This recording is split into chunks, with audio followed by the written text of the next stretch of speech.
ഇതൊക്കെ നോക്കുന്ന സമയത്ത് അവിടെ ഒരു 3-4 ചാക്ക് കുപ്പിയുണ്ടാവും. 1/2 ലിറ്ററിൻ്റെയും 1 ലിറ്ററിൻ്റെയും. ഈ വ്യക്തിയും ഞാനും കൂടെയാണ് ഇതിനെ പെറുക്കിയൊക്കെ കളഞ്ഞത്. ഈ രാജൻ പറഞ്ഞാൽ അത് കഴിഞ്ഞ് അപ്പുറത്തെ റൂമിൽ പോയി നോക്കുമ്പോൾ ഒരു 10-15 ആൾക്കാർ ചീട്ട് വിളിച്ചതിൻ്റെ ഇതിലൊക്കെ തൂക്കിങ്ങനെ വെച്ച് ഇരുന്നിട്ട് ഒരു 8-9 ചീട്ടുകെട്ടുണ്ടാവും അവിടെ. ആയിഷത്തുൽ ഷംന ചേരുന്നു. ഷംന, വാളയാർ കേസിൽ CBIയുടെ നീക്കമടക്കം ചർച്ച ചെയ്യപ്പെടുന്ന ഒരു സമയത്ത് കൂടി ഇങ്ങനെ ഒരു മൊഴി ആദ്യമായിട്ട് കൂടിയാണോ ചെറിയച്ഛൻ നൽകുന്നത്? തീർച്ചയായും അപർണ, നിർണായകമായ ഒരു മൊഴി തന്നെയാണ് ഇപ്പോൾ കുട്ടികളുടെ ചെറിയച്ഛൻ വെളിപ്പെടുത്തിയിരിക്കുന്നത്. ഈ കുട്ടിയുടെ തുടയിലും നെഞ്ചിലും പൊള്ളലേൽപ്പിച്ച പാടുണ്ടായിരുന്നു. മൂത്ത കുട്ടി മരിച്ചപ്പോൾ അതിന് രണ്ടാമത്തെ കുട്ടി സാക്ഷിമൊഴി നൽകാൻ തയ്യാറായിരുന്നു. പക്ഷേ അമ്മ സമ്മതിച്ചില്ല, വലിച്ചിഴച്ച് കുട്ടിയെ കൊണ്ടുപോയി എന്നതടക്കം ഈ ചെറിയച്ഛൻ ഇപ്പോൾ ആരോപിക്കുന്നുണ്ട്. എന്തായാലും ഗുരുതരമായ ആരോപണം തന്നെയാണ് ഇപ്പോൾ ഈ വാളയാർ പെൺകുട്ടികളുടെ അമ്മയ്ക്ക് നേരെ വരുന്നത്. ആദ്യം തന്നെ CBI നേരത്തെ തന്നെ ഈ കുട്ടികളുടെ അച്ഛനും അമ്മയ്ക്കുമെതിരെ നേരത്തെ രംഗത്തെത്തിയിരുന്നു. ഇതിൽ ഈ കുറ്റക്കാരാണ്, അമ്മയും അച്ഛനും കുറ്റക്കാരാണ് എന്നതടക്കം ചൂണ്ടിക്കാട്ടിയിരുന്നു.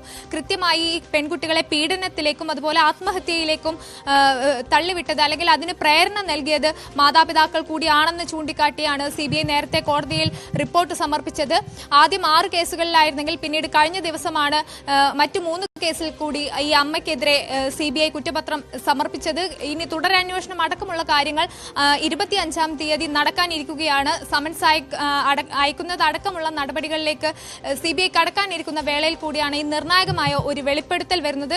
എന്തായാലും ഈ ചെറിയച്ഛൻ പറയുന്നതനുസരിച്ച് ആദ്യ കുട്ടി മരിച്ചപ്പോൾ അതിന് മൊഴി നൽകാൻ രണ്ടാമത്തെ കുട്ടി തയ്യാറായിരുന്നു. പക്ഷെ എന്തുകൊണ്ട് പിന്നീട് ആ മാതാപിതാക്കൾ അതിന് സമ്മതിച്ചില്ല, അല്ലെങ്കിൽ രണ്ടാമത്തെ കുട്ടിയെ പിന്നീട് അവിടുന്ന് വലിച്ചിഴച്ച് കൊണ്ടുപോയി എന്നത് വലിയ ചോദ്യമായി ഉയർന്നു. കാരണം ഈ അമ്മക്കെതിരെ CBI അടക്കം കുറ്റപത്രം സമർപ്പിച്ച ഒരു വേളയിൽ ഇങ്ങനെ ഒരു വെളിപ്പെടുത്തൽ വരുന്നത് ഏറെ നിർണായകമാകും, അക്കാര്യത്തിൽ സംശയമില്ല.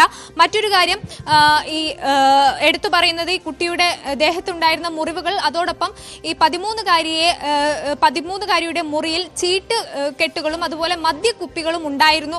ഇത്തരം വെളിപ്പെടുത്തൽ അടക്കം വരും ദിവസങ്ങളിൽ ഏറെ നിർണായകമാകും, അക്കാര്യത്തിൽ സംശയമില്ല. കാരണം 25-ാം തീയതിയാണ് കേസ് വീണ്ടും കോടതി പരിഗണിക്കുന്നത് അപർണ. അതുകൊണ്ട് തന്നെ ഈ വെളിപ്പെടുത്തൽ അടക്കം നിർണായകമാകും. ഒപ്പം തന്നെ ഈ പെൺകുട്ടികളുടെ അമ്മയ്ക്കെതിരെ ഇതുവരെ 9 കേസുകളാണ് ഇപ്പോൾ നിലവിലുള്ളത്. ഇതിൽ 2 എണ്ണത്തിൽ അറസ്റ്റ് അടക്കമുള്ള കാര്യങ്ങളിലേക്ക് റിപ്പോർട്ട് കൂടി ഇപ്പോൾ CBI സമർപ്പിച്ചിട്ടുണ്ട്.